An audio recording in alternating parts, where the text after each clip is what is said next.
Hi everyone. तो मैंने आज ये तो देख लिया, अगर आपके पास पैसा हो तो आप एफआईआर भी बदल सकते हो, और इस चीज़ को प्रूव करूंगा। पर उससे पहले लड़ाई किस बारे में हुई, क्यों हुई, हम इस बारे में बात नहीं करेंगे।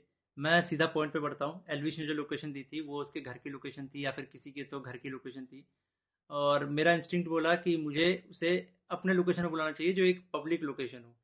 अब मेरे को यही था भाई कि जो भी गलतफहमी है डिबेट से सॉल्व करो। अगर आपको लगता है आप सही हो तो आप डिबेट करो, मेरे को लगता है मैं सही हूँ, मैं डिबेट करूंगा। तो कुल मिला के शब्दों से ही जीतना था इस चीज को। और मैंने पूरी तैयारी की थी। मैंने वहाँ पे सोफा वोफा सब लगाया था कि जब एलविश भाई आएंगे तो वहाँ बगल में बैठेंगे, ये वो फलाना ठिकाना।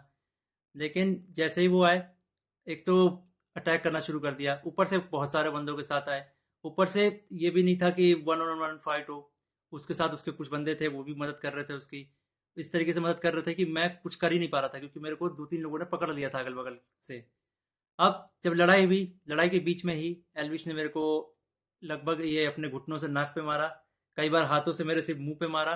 और जब मारा उसके बाद उसने बगल से एक फ़ोन भी उठाया जो दूसरे एंगल पे रिकॉर्डेड है, और फ़ोन से मेरे स्पाइन पे मारा। और आप सभी को पता है, अगर स्पाइन पे गलती से भी स्पाइन टूटता है तो आप ज़िंदगी भर के लिए लावारिस हो सकते हो, अपाहिज हो सकते हो। तो उसके बावजूद उसने मारा मारा। और उसके बाद उसने क्या किया, जान से मारने की धमकी भी दे दी। अब जान से मारने की धमकी एक दो बार नहीं दी, मल्टीपल टाइम्स दी। कम से कम जितना मुझे पता है 3 बार तो दी ही थी उसने धमकी जान से मारने की। और ऑफ कैमरा भी उसने कई बार जान से मारने की धमकी दी। अब ये सब होने के बाद जब लड़ाई वड़ाई खत्म हो गई, तो उसके बाद वो वापस जा रहे थे, तो वो जो बंदे लाया था उनमें से कुछ बंदे मेरे को, मतलब होता है ना एक प्यार से धमकाने वाला सीन, कि भाई सॉरी बोल दे, क्यों ले रहा है पंगे, ये वो। भाई मैं तो अपने चीज़ों पे अटल था। मैंने बोला मैं सॉरी तो नहीं बोलूंगा, क्योंकि मैंने गलती तो की नहीं है। उसके बाद एलविश ने भी थोड़ा ट्राई किया था सॉरी बुलवाने के लिए, लेकिन मैंने उसको भी सॉरी नहीं बोला। और ये सब जब हुआ, तो शुरू में मेरे को लगा मेरे को सिर्फ यहाँ चोट आई है, क्योंकि मेरे को कहीं पे भी दर्द फील नहीं हो रहा था। तो मेरे को शुरू शुरू में सिर्फ यहाँ चोट आई। उसके बाद 1 डेढ़ घंटे बाद मेरे को यहाँ पे दर्द होना शुरू हुआ, और फिर 2 से 3 घंटे बाद मेरे पूरे स्पाइन में दर्द होना शुरू हुआ। और इस तरीके से हुआ कि मैं सो ही नहीं पाया। सुबह 4 बजे मैंने सोने का ट्राई किया था, मैं दोस्त के घर साकेत गया हुआ था। मैंने सोने का ट्राई किया, अनफॉर्चुनेटली मैं दर्द से सो ही नहीं पाया। उसके बाद हम जब दर्द हो रहा था तो हम गए वहाँ पे मैक्स हॉस्पिटल साकेत के, मेडिकल निकलवाने। तो उन्होंने मना कर दिया, विदाउट एफआईआर नहीं होगा। तो मेरा यही था, मेरा दिमाग शॉक में था, एफआईआर हमने की नहीं थी। फिर हमने डिसाइड किया कि दोपहर के 12 बजे के आसपास हम एफआईआर करेंगे लॉन्च, और उसके बाद मेडिकल करवा लेंगे पुलिस की मदद से ही। तो हम गए एफआईआर करने। अब जब एफआईआर करने गए, तो हमने पूरा बता दिया कि भाई ये सेक्शन लगाना है, अटेम्प्ट टू मर्डर है, साफ साफ दिख रहा है। तो वो जो एसएचओ थे, उन्होंने बहुत अच्छे से बात की। उसके बाद एसएचओ अपने इंस्पेक्टर के फ़ोन में कॉल करते हैं, बोलते हैं कि पूरा इसको ना पब्लिक मत करना, गुप्त तरीके से रखना, हम लोग गुप्त तरीके से लड़ेंगे। मेरे को तभी डाउट था कि एफआईआर को दबाने की कोशिश की जाएगी। और वही हुआ। अभी मैंने एक आर्टिकल पढ़ा जिसमें एलविश के ऊपर एक भी वो सेक्शन नहीं लगा जो मैंने एफआईआर में लिखवाई थी। अटेम्प्ट टू मर्डर का एक भी सेक्शन नहीं है उसमें। तो कुल मिला के मैं क्या समझूं, अगर आपके पास पैसा हो तो आप एफआईआर भी बदल सकते हो। मतलब हरियाणा में इस तरीके से गुंडागर्दी चल रही है कि एक बंदा आता है, मारता है, और उसके खिलाफ कोई एक्शन नहीं होता, उसको पुलिस पकड़ के लेके नहीं जाती। यहाँ पे इस बात को 24 घंटे हो चुके हैं, और वो बंदा अभी हंस रहा होगा कि उसको कोई पकड़ के नहीं ले गया, उसको फर्क ही नहीं पड़ा होगा। मैं हरियाणा के सीएम खट्टर जी से रिक्वेस्ट करना चाहूंगा कि इस गुंडे अलविश यादव को अरेस्ट करवाओ।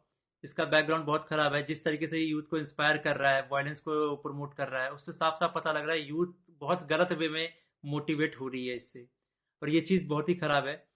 तो खट्टर जी, मैं इंडिया के कानून पे बहुत भरोसा करता हूँ, लेकिन अगर यहाँ पे नाइंसाफी हुई तो एक तरीके से बहुत सारे लोगों को ये तो समझ में आ जाएगा कि इंडिया का कानून सिर्फ गरीबों के लिए बना है, अमीरों के लिए नहीं बना है। तो मैं नहीं चाहता कि ये कानून भी, ये एफआईआर भी दब जाए। और साफ साफ पता लग रहा है दबाने की कोशिश की जा रही है इस एफआईआर को। अगर ये एफआईआर दबता है तो ये इंडिया के कानून की हार है। मैं आप लोगों से रिक्वेस्ट करूंगा, गुरुग्राम पुलिस को और खट्टर जी को इस ट्वीट में टैग करो, और उन पे उनको रिक्वेस्ट करो कि एलविश यादव को जितनी जल्दी हो सके, इस गुंडे को जितनी जल्दी हो सके अरेस्ट करा जाए। क्योंकि अगर कोई भी ऐसे मार के निकल जाएगा और फिर अपने स्टोरी में डालेगा कि भाई वर्क डन, तो खुल्लम खुल्ला यही है कि वो वायलेंस को प्रमोट कर रहा है, और उसको पता है कि उसका कोई कुछ नहीं बिगाड़ सकता। तो एक तरीके से ये इंडिया के कानून की हार है। तो अभी जो मैं एफआईआर लिखवा के आया था, मुझे उसकी कॉपी भी नहीं मिली, और मुझे लगता है मिलेगी भी नहीं। बोला तो वैसे सुबह मिल जाएगी, लेकिन आई डोंट थिंक सो, क्योंकि आर्टिकल में साफ साफ दिख रहा है कि एफआईआर के जो सेक्शन है वो बहुत अलग किए गए हैं। तो इंडिया के कानून का मजाक ना बने, तो आप लोगों से एक आखिरी बार रिक्वेस्ट है, सीएम खट्टर जी को गुरुग्राम पुलिस के ऊपर टैक्स अटैक किया जाए, ताकि ये मामले को वो लोग सीरियसली ले। इन द एंड, अगर इस बीच में मुझे कुछ भी होता है, मेरे पे कोई भी जानलेवा हमला होता है, इसका जिम्मेदार एलविश यादव होगा, या फिर उसके दोस्त होंगे, या फिर गुरुग्राम पुलिस होगी जिसने मेरे एफआईआर को पूरा का पूरा बदल दिया, और पता नहीं क्या एफआईआर लिख दिया। और ये ये इंडियन कानून की बेइज्जती है, ये तो मैंने देख लिया। कुछ नहीं भाई, अगर तुम्हारे पास पैसा हो तो कुछ भी कर सकते हो, ये तो मैंने देख लिया भाई।